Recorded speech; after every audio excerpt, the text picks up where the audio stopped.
Are you serious? Hello, this is How to Kill an Hour. My name is Marcus Bronzy. There's plenty of ways to kill some time out there. Thank you in advance for killing some time with us. Today, I'm going to be joined by a comedian, an entertainer. His name is Seann Walsh. How you doing, man? You all right? I'm very well, thank you. Thanks for having me. Yes. I can see where you are right now. You look like you're in a room, in a house. I'm in my kitchen. Right.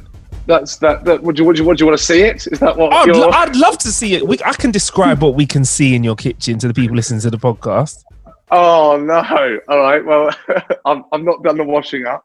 He's not done the washing up. So all right, cool. There's a couple pots, pans. There we go. Those are some shelves from the fridge because I spilt milk in the fridge, so I've had to clean the shelves.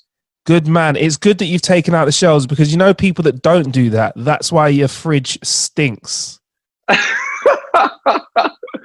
This is all great content. Seann Walsh showing his shelves on an audio podcast. And me describing the fact that you've got very clean shelves. Very clean shelves that you've taken out of the fridge.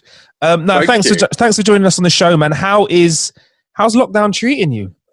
I think I'm enjoying it too much. I don't think you're meant to be enjoying it as much as I have. You know, obviously, you know, people are struggling with it, and that's awful. But I'm really liking the order. It's given order to my life. Mm. Like I've got, you know, like you. We mentioned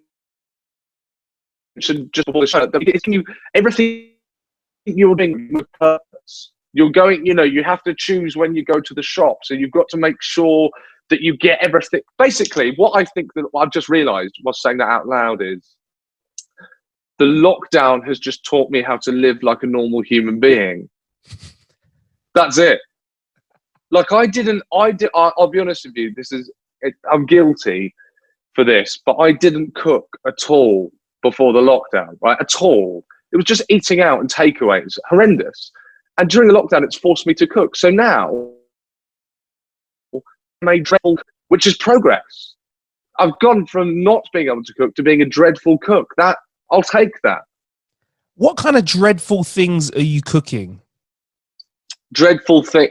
Well, do you know what? I basically live out of Jamie Oliver's Ministry of Food book. So I just 100% I cook Jamie Oliver meals. So what we got noodles, burgers, curries, stir fries. That's not bad. That's all right. That's not too bad. I mean, if you were like, we have beans on toast, sometimes I put the toast on the beans. Sometimes I put the beans next to the toast. If you were like that, then I'd be like, all right, cool. You need a bit more, you know, range. You need a little bit more in there. But that sounds quite healthy. So this is actually making you eat slightly healthier then, I guess, if you're not eating out as much? 100%. They're eating healthy. I've really gotten. I mean, this is the lockdown has affected me in big ways because yesterday, I can announce that yesterday I did my first ever Pilates session. Get in. I did Pilates off my own back. Pun there. Back. My own back. Pilates. Yeah, thank you. I did Pilates. I got Siri to play the spa music. Yeah. I put on spa music and did Pilates. I've cracked. I've gone, Marcus. The old me is gone. So wait, we've got Seann doing Pilates on a Sunday? Yeah. Exactly. Wow. So this is proving that lockdown is good for some of us. No, I totally agree with you. Like in some ways, there are some positives to be had. Like I can't lie to you. Like when I'm shopping, the fact that there is only a certain number of people in the supermarket means that it's lovely. Oh, there's none of that. Because I'll be honest, before lockdown, I used to intentionally shop during the day, or at times I knew people would be doing things. So I'd never want to go shopping on a Friday evening or on a Saturday or on a Sunday, right? Because I'd hate just the people around you, people bumping into you, people touching you. And now 2 meters is kind of It's a rule, isn't it? And shops can't have as many people in them. So when I'm in the supermarket, I love it. And if I need a little bit of extra space, if someone's near me, I just let a little cough out, a little splutter, got the aisle to myself, mate. It's lovely. It's like, I like this new way of doing things where you now queue at first, you get the queuing out of the way, and then you're in and out. Bosh. Do you know what they're basically all supermarkets are using the system of Nando's? Yeah. Yes. It's fantastic. It needs to stay like this. It does. I mean, I hope it's one of the last things that gets relaxed, because I don't think anybody's going without, aren't they? I mean, we're all getting our shopping. We all seem to be pretty happy with it. Everyone seems less stressed when I'm queuing up as well. Yeah, it takes a bit of a longer time to get in. I mean, you're in London, aren't you? You're London based, right? Yes. So how long's the queue taking when you're going to the supermarket for you to get in? It's really, well, do you know what, actually? Because I mainly use Tesco's Express and Sainsbury's Local. Oh, yeah. Right? Bit of a plug for those two brands. They're doing all right at the moment. They don't need any fucking help at the moment. They're all killing it. But I went to the big Tesco's around the corner. Yeah. And that was like, that must have been like 15 minutes. Yeah. It's all right. Is that normal? That's all right. Yeah, 15 minutes. You know, use a bit of time, listen to a podcast, maybe How to Kill an Hour, chill out. Do you know what I mean? It's nothing that's like, you know, affecting your life horrendously. You know what I mean? It's not like you've got to wait outside for an hour. But I was this is the funny thing. I was queuing to get into Tesco's, but I brought with me a Sainsbury's bag that I was embarrassed about, and I had the Sainsbury's bag stuffed in my pocket, and I felt like I was trying to smuggle drugs into a nightclub. Like, really hoping the security guard wouldn't pat me down for my Sainsbury's bag.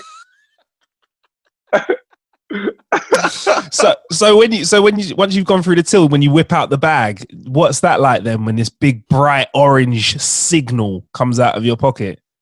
I got kicked out. Three security guards grabbed me, chucked me out the back door. Right. Anyway, so yeah, like I said, guys, Seann is an amazing stand-up comedian. I've actually got a little clip of him talking about doing some shopping, actually. So let's hop into that. I have to buy the big pack. I don't buy the two. You know, you can get the mini pack, just 2 rolls, one on top of the other. No way. That's emergency only, isn't it? You buy that, you're effectively telling the person behind the counter, look, I'm halfway through a shit. And that is Seann talking about toilet paper, which is quite a good thing to actually discuss at the moment, because that's been quite a buzz over the last few weeks, hasn't it? Toilet paper. Is your supermarket stocked? No, but that's the thing, that we've been in lockdown. I was saying this to a friend yesterday. We've been in lockdown for so long now, but that toilet roll pasta thing, like that was like ages ago. Yeah. What that feels like? What was that about? Everyone has pasta. There's toilet roll everywhere. There's pasta everywhere. It's absolutely fine. People lost their minds. People just panicked. It's fine now. There's so much toilet roll. There's toilet roll at my supermarket. Still not much pasta, you know. There was spaghetti the other day. I remember looking at spaghetti going, God, I've not seen spaghetti for months now. Oh, mate, you want to move to Shepherd's Bush? We've got pasta everywhere. It's fantastic. There's no problem. It's crazy. There's no problem. Be honest, Marcus. Were you a bulk buyer? Just be honest. It's gone now. You can be forgiven. Did you go and raid the supermarket? I'll be 100% honest with you. There's one thing that my uncle said to me when I was a young lad, one of his gems, and he said, Marcus, in life, there's one thing I know I'm always going to do, and that is talk shit and take shits. So why am I going to fuck around and buy 2 bits of toilet paper at a time, mate? So I was like, Uncle, I've taken that bit of knowledge on, and I'm like a 96 roll at a time buyer anyway. So I didn't go crazy. In fact, I was thinking, you know what? I'm all right. If shit really goes bad, I might be a little toilet roll supplier. I might already have enough to be like, look, 50p a roll. I'm good. I've always been good with toilet paper. Yeah, making a little bit of side hustle. Think about it though. Like when you really need a shit. If you're walking down the street and you get caught short, and you knew that there was a toilet there, and all you had to do was pay a £5, and you could have a nice, fresh, clean toilet, you'd think about using it, wouldn't you? You'd be like, you'd weigh it up. Well, hang on. This is a special sort of luxury public toilet? Well, actually, do you know what? Actually, I'll give you the full story. I've got a barber's that's near mine. Actually, it's not too far from Shepherd's Bush, and he's on the route of Notting Hill Carnival.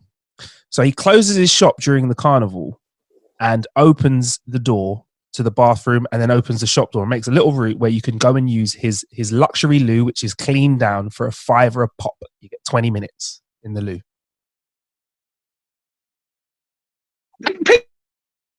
People pay by a toilet.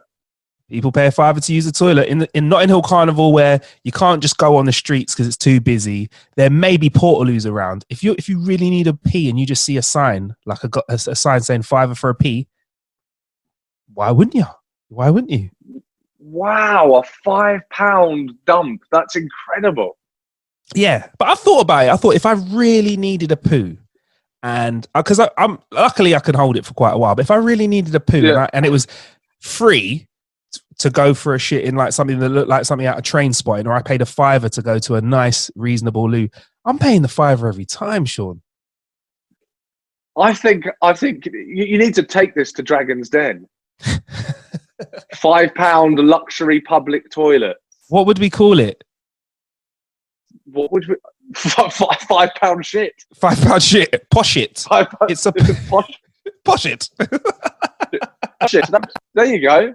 Dragon's Den. Peter Jones. Take it. Fantastic. I mean, I want to move away from the subject of toilets soon. Right. I don't think we should conduct I don't think we should an hour on a conversation on toilets.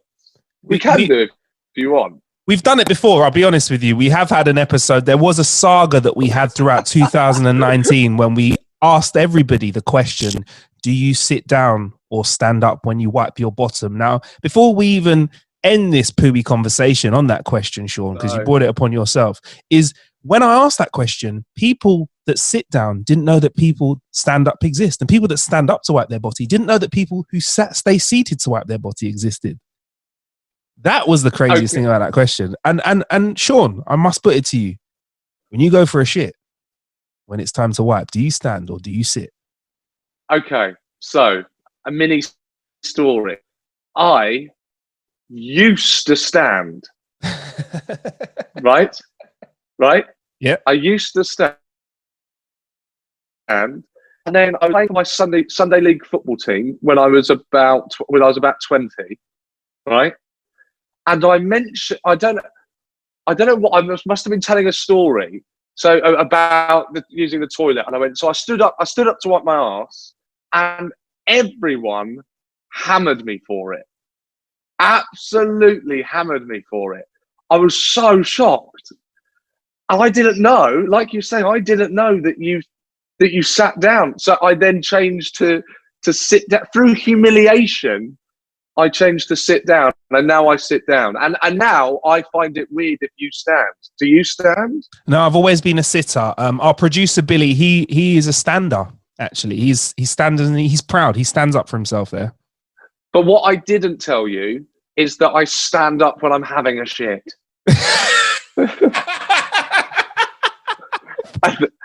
and then I sit down and wipe.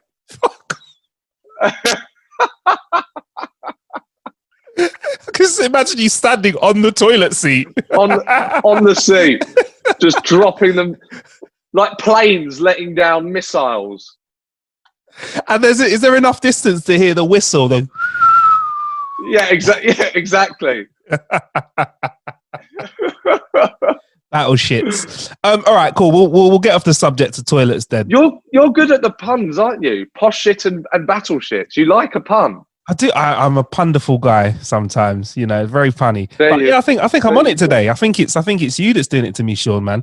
Right. So, how have you been killing time apart from your Pilates? How have you been spending time just to kick it? Because we know that comedians, you're very active thinkers. You're constantly finding comedy, whether you're looking for it or not. So, how are you managing to like chill out and wind down in the house?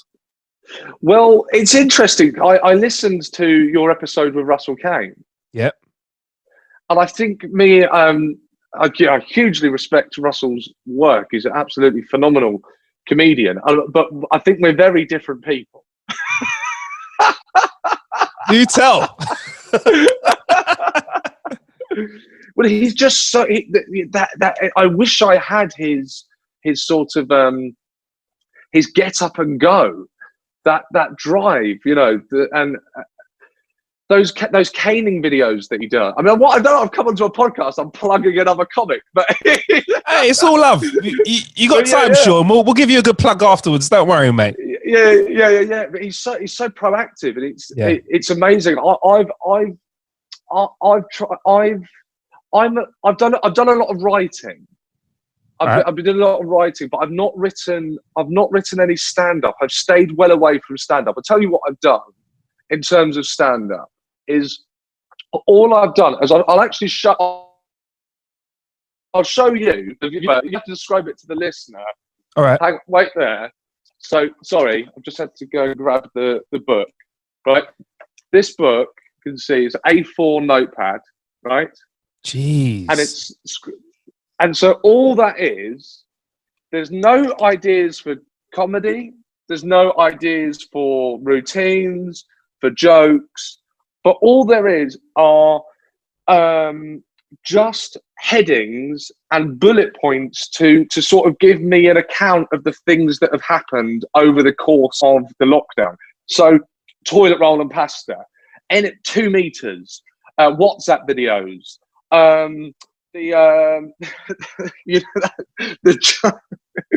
that giant black guy with the massive cock. The meme of all memes. The meme of all memes. That guy, the clap, the 5 p.m. briefings. All I do is I just write down everything that's associated with the lockdown. So at the end of the lockdown, with hindsight, I can then sort of I've got an overview of it and then can try and create some comedy. So just to describe what I saw when Sean held that up, it's basically 2 pages of A4, like a book, and you've got dark pen kind of, they look like big ideas, and then there's kind of sub ideas coming off it that aren't as in bold, should we say. That's quite interesting. I think I've just seen is that your kind of style for writing most jokes, or your stand up, or is that just for this? No, it is. That is actually how I write everything. I would add though that you made it sound a lot more thoughtful than it was.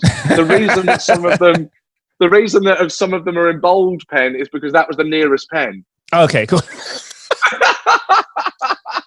I was like, I see what you did there. Those are like core points. Those are main bullet points with sub bullet points coming off them in italics. And you're like, nah, mate, that was just because there was a pencil that day that was next to me and a pen there. All right, exactly. Yeah. The Imagine video. Do you remember the Imagine video? Oh my, yes. What was that? They peaked too soon there. It was like day 2. It was a bit cringy, mate. Right. Yeah, day 2. Yeah. Day 2. Yeah. Right, guys, we need to save the world. How are we going to do it? Right. Let's do a cover of a song. Like, what are you talking about? The Queen's speech. Do you remember the Queen's speech? Oh yeah, the Queen's. That was there. I'll go and reel off a few more because we're forgetting how long we've been in this for. What else have we got? That's what I'm saying. The Queen's speech. Let's see. Oh my God! Just the 5K run. Oh, that could fuck off. I was so pissed off with that.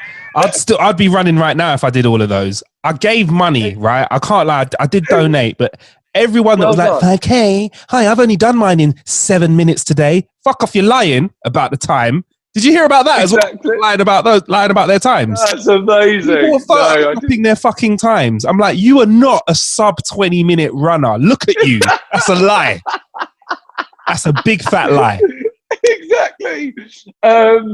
The children's paintings on the windows, the little rainbows, just everyone showing how bad their kids are at art. Everyone nominating, on Twitter, you're getting nominated. What are your top 10 films? Leave me alone. Just leave me alone. Stop nominating me. If you want to nominate me for anything, make it a BAFTA. I don't want to do they're my top 10 films. The 5K run. People saying, I've stopped watching the news. I've stopped watching the news. I can't watch it anymore. I've stopped watching the news. Banana bread.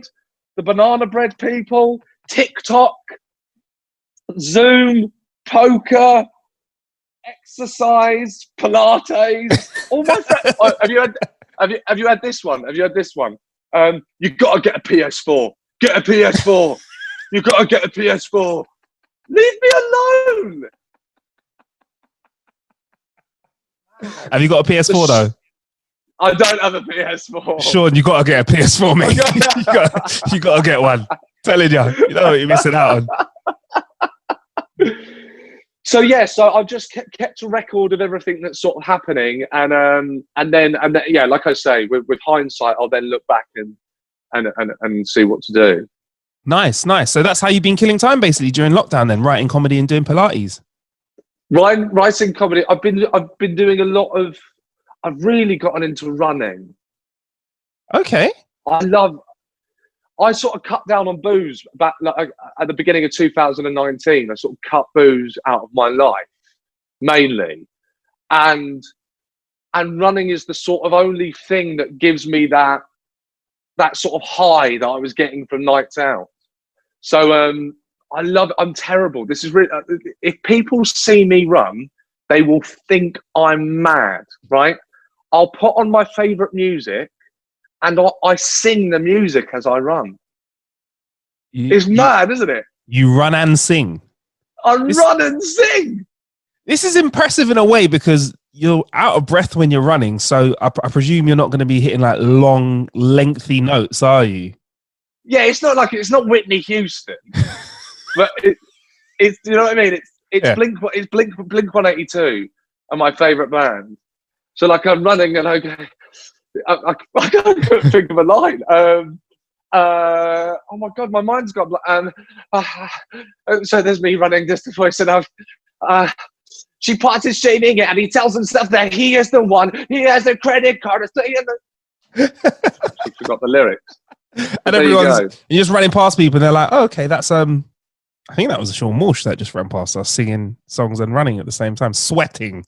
Yeah.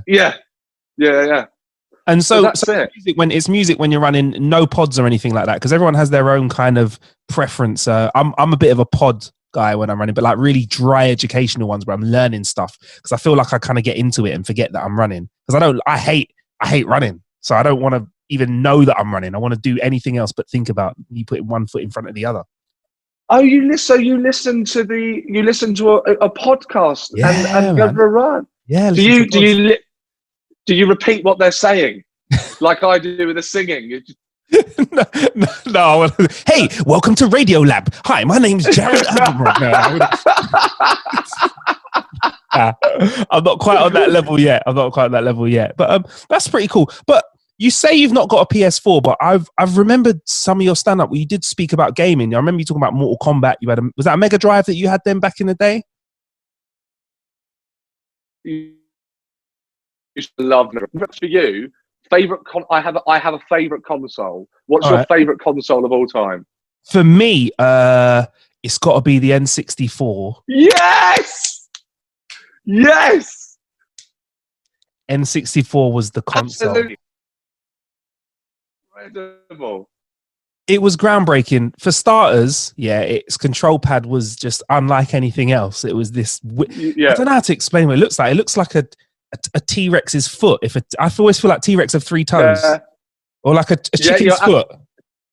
Yes, a chicken's foot, or a spaceship from Star Wars. Definitely an evil spaceship. Not a friendly spaceship, like an evil-looking spaceship from Star Wars, something like that. And it had 4 control pads. Because let's not forget, Sean, this came out in 1994. This frigging console, so we need to reel it back for the young listeners. It had 4 control pads, 64 bits of undiluted power in it, and it gave us some of the best games I think in the 90s ever. Really. Also, it was called no loading. Oh, I've lost you a little bit there. Reception, Zoom. Oh, go on. Oh, sorry. Sorry, it's my terrible. my terrible Wi-Fi.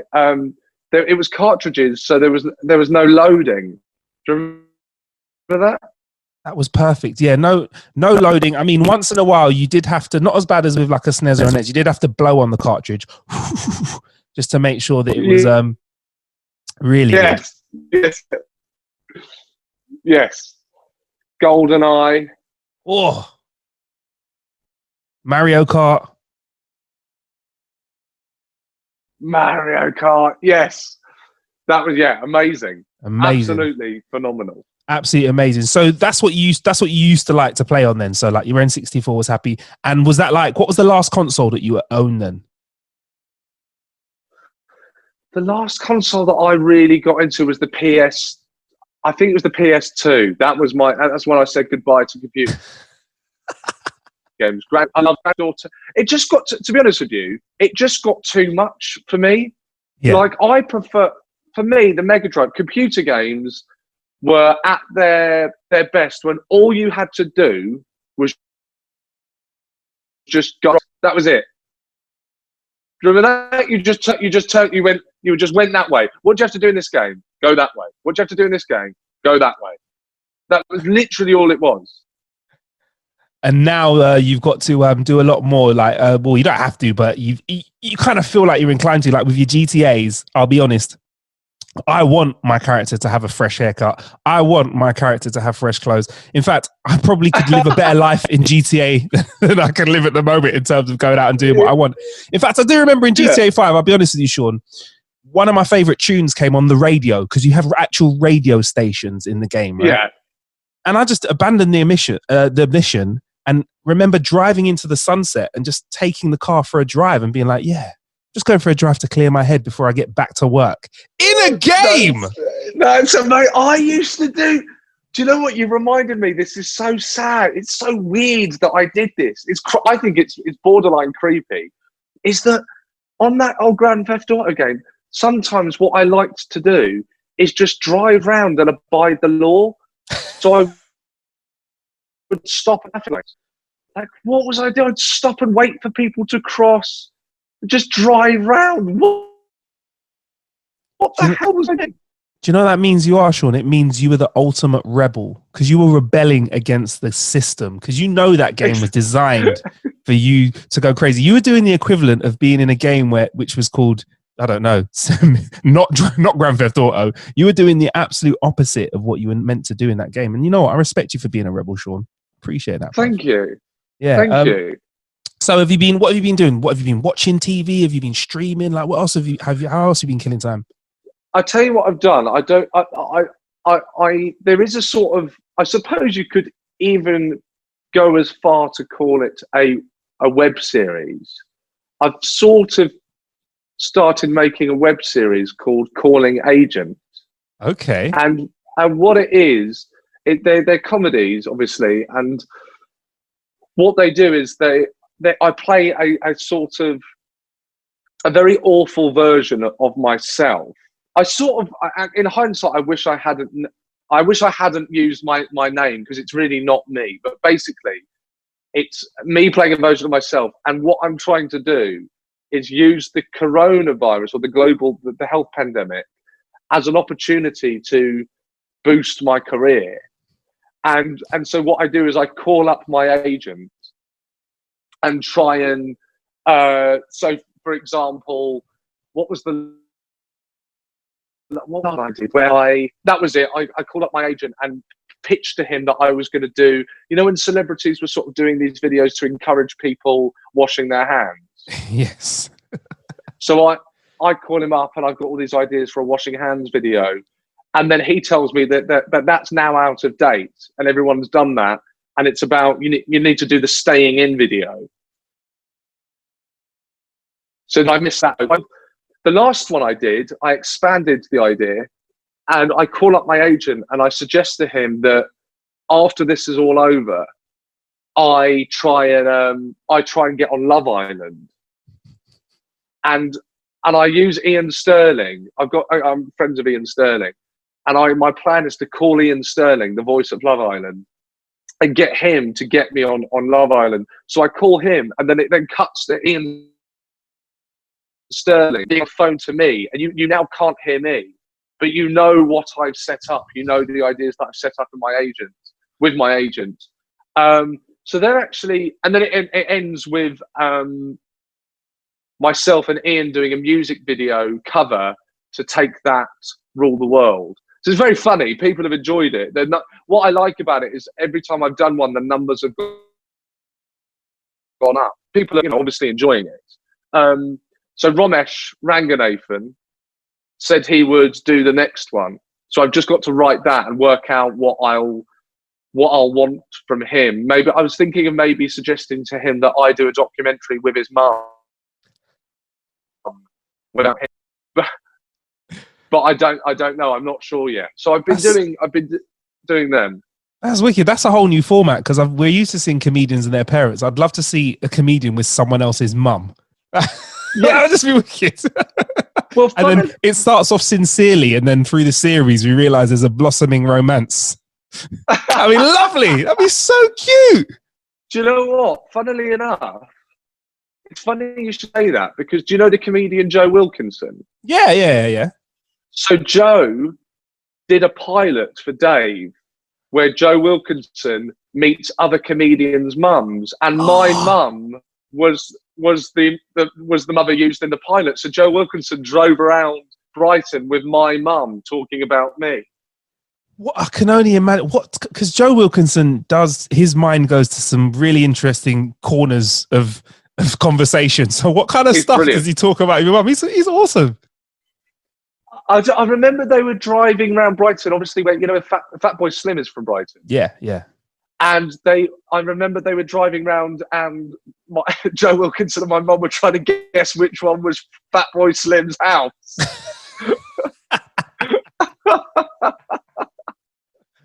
Oh, that needs to see the light of day. They need to put that out, man. I want to see that. I think they will. I think it's a great idea. Hopefully they do commission that. Definitely. Another thing I've been doing, which has been good fun, is there's a comedian that you perhaps might have not heard of yet, called Chris Washington, and he's been on Mock the Week, I think, once. It's sort of more up and coming. He was nominated for the Edinburgh Award and what have you.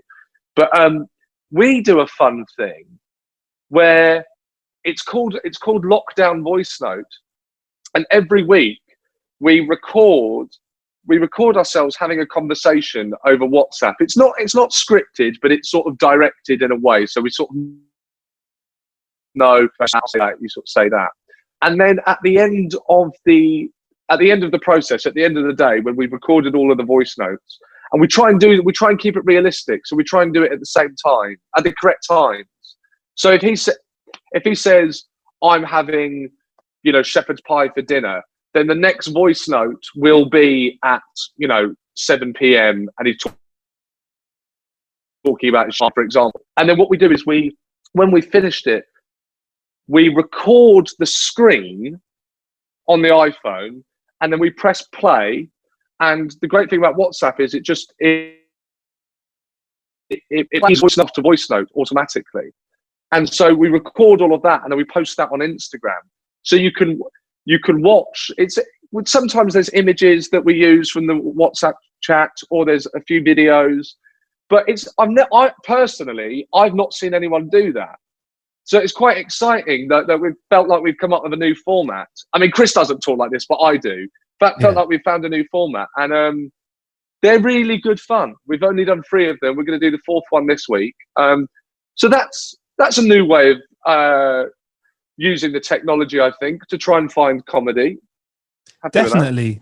I mean, as a comedian now, we're all aware that people may not be gathering in public in large groups for quite a while now, and for you, touring is part of the job. It's a great way for you to meet your audience. Obviously, it's great for income and stuff. So it's quite an interesting time to see that, comedians all over the world, you're finding new ways to create content. And do you think this is these are little hints and elements of the direction comedy might be going in over the next few years?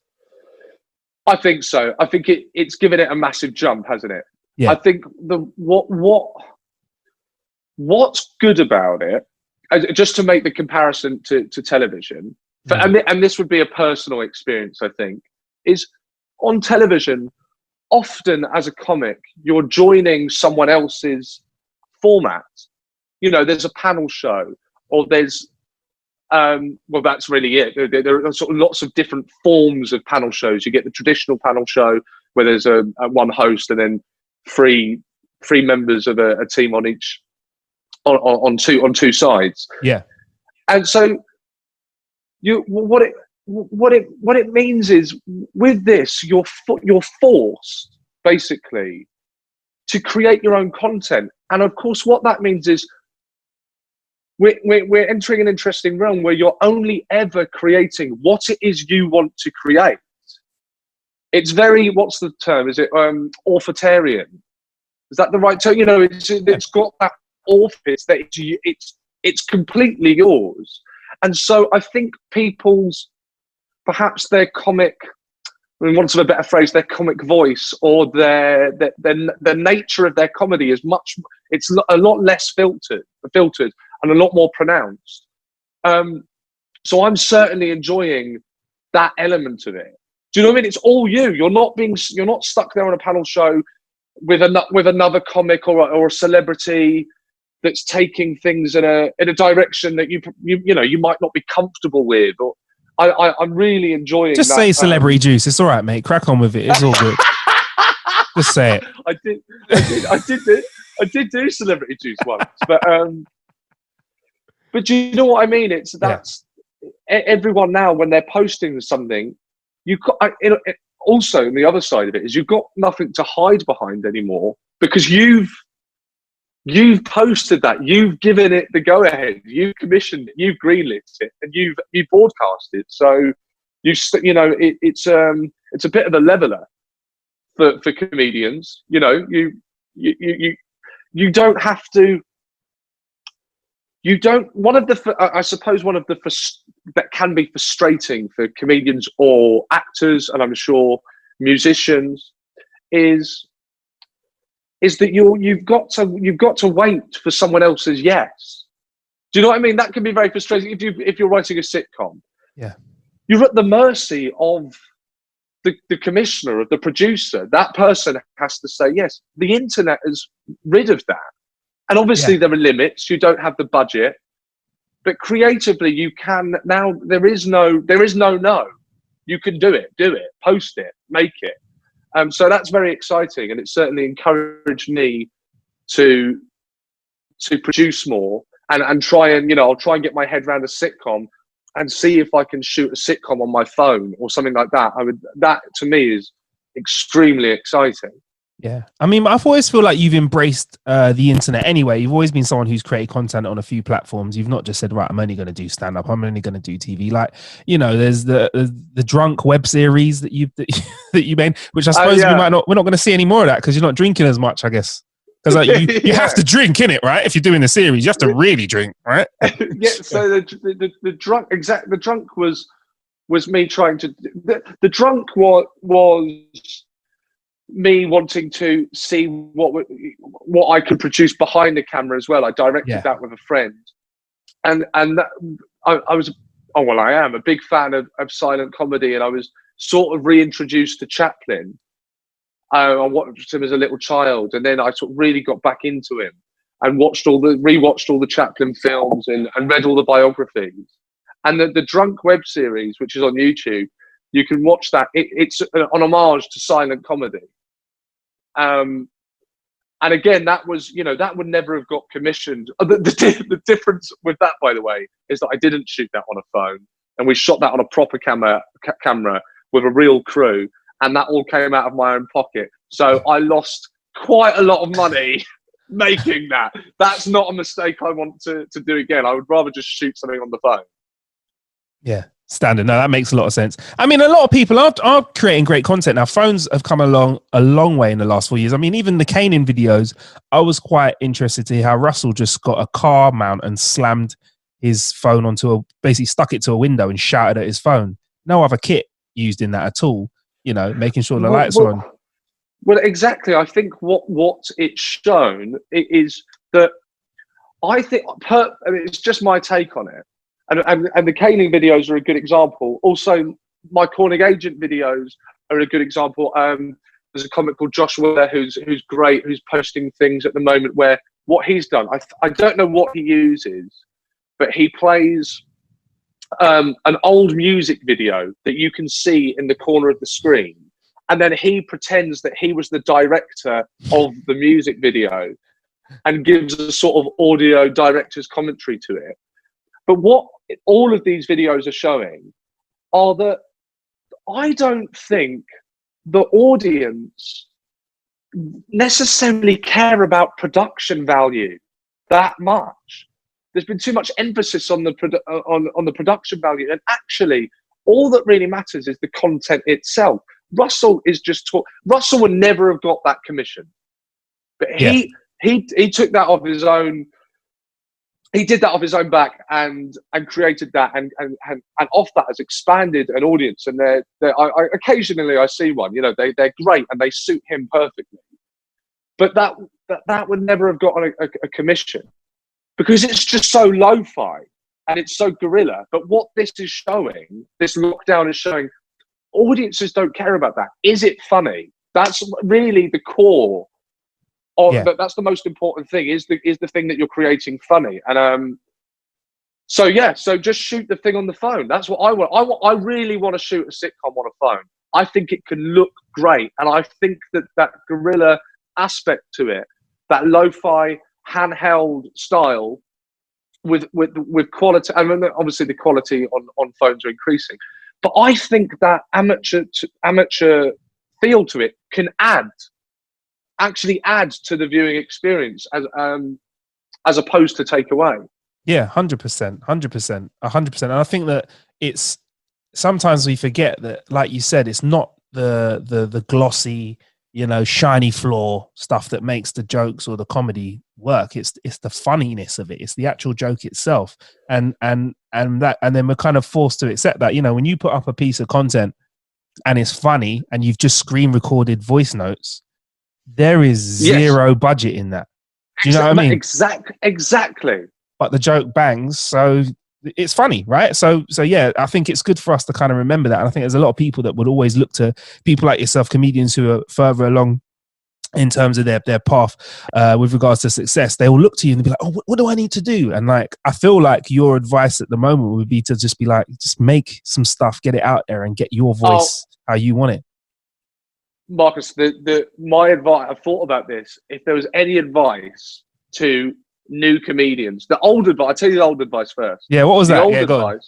The old advice is keep writing and gig as much as you can. That was basically it.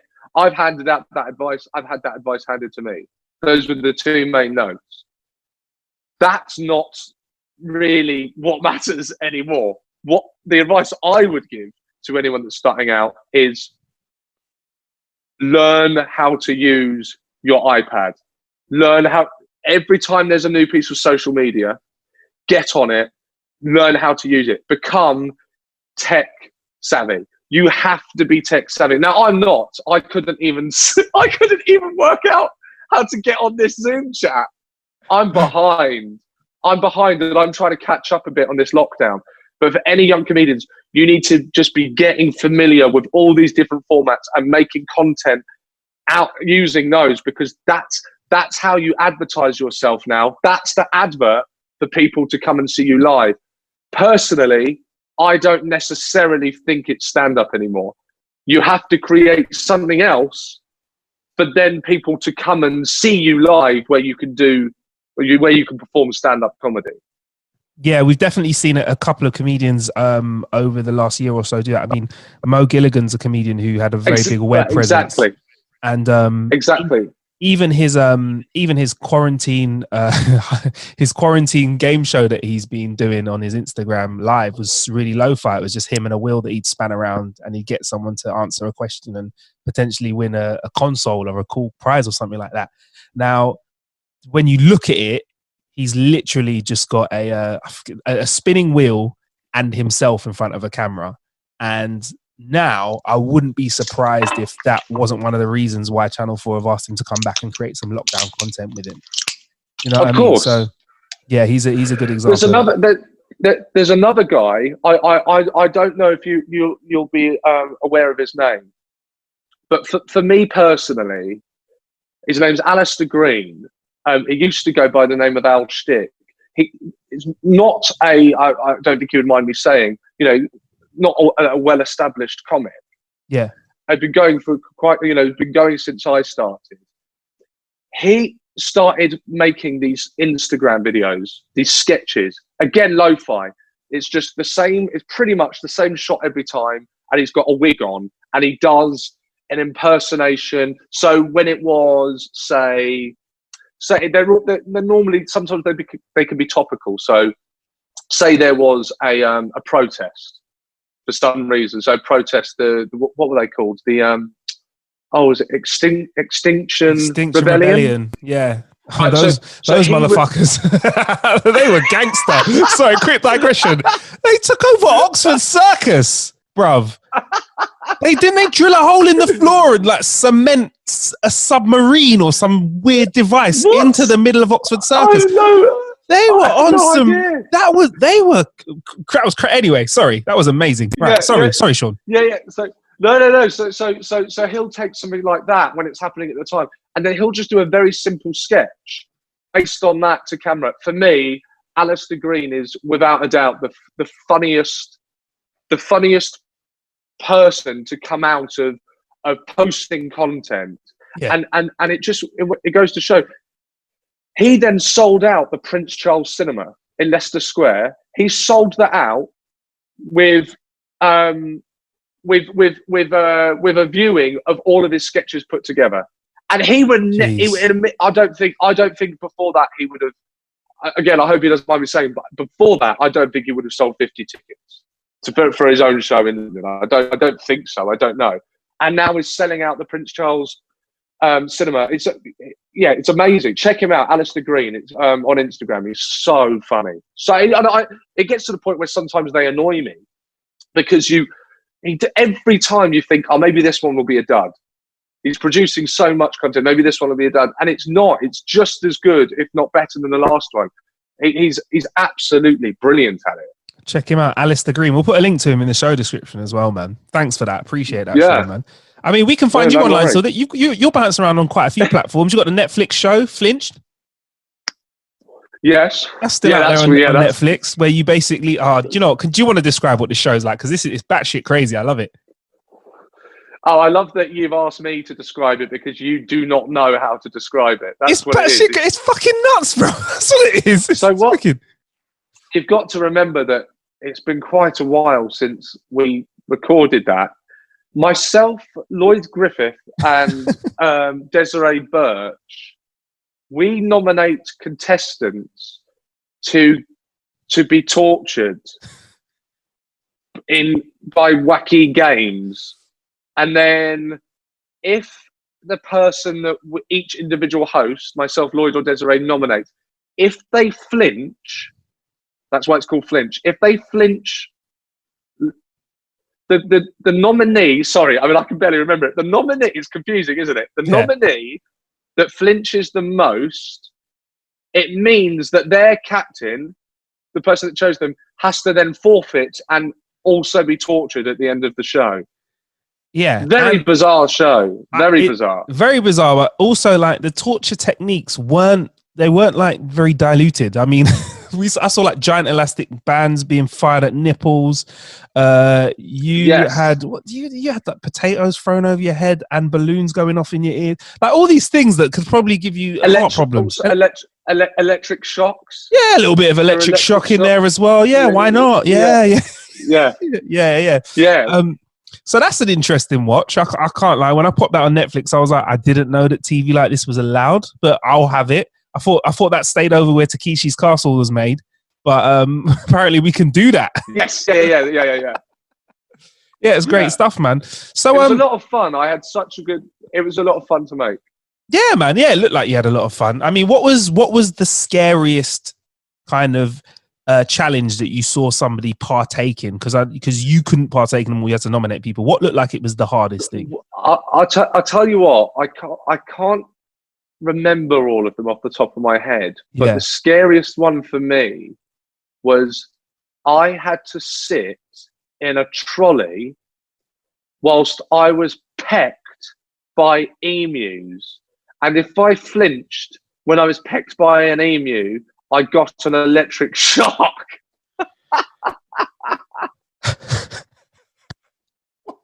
There you go. Very highbrow stuff. Very good highbrow content.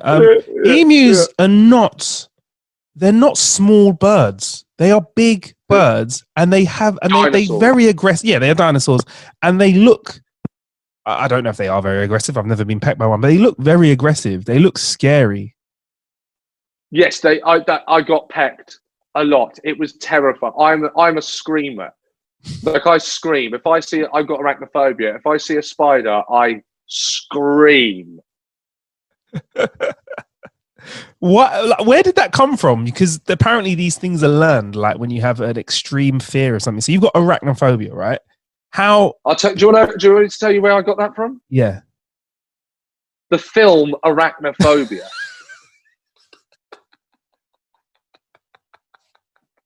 It's not a good film to watch if you are a little bit scared of spiders. So you're saying this gave you the actual fear that you have?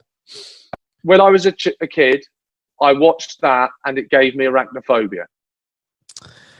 Was there a specific scene that got you, or was it the film in itself? Because there's a lot of different types of spiders in it. Probably, Marcus, a giant spider jumping at someone's face. Probably that. I reckon. It's about right. Yeah, it sounds about right. And now when you see a spider, if you see like a little garden spider in the house, how do you treat it? What do you do?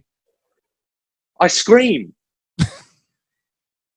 That's it. I scream, and I have to just wait until it's gone. I also can't kill them. Because I don't like the idea of killing something because I'm afraid of it. Yeah, that's not justice. The spider does not deserve to die because of my fear. So I just scream and then don't go in the room for hours and hope that it's gone.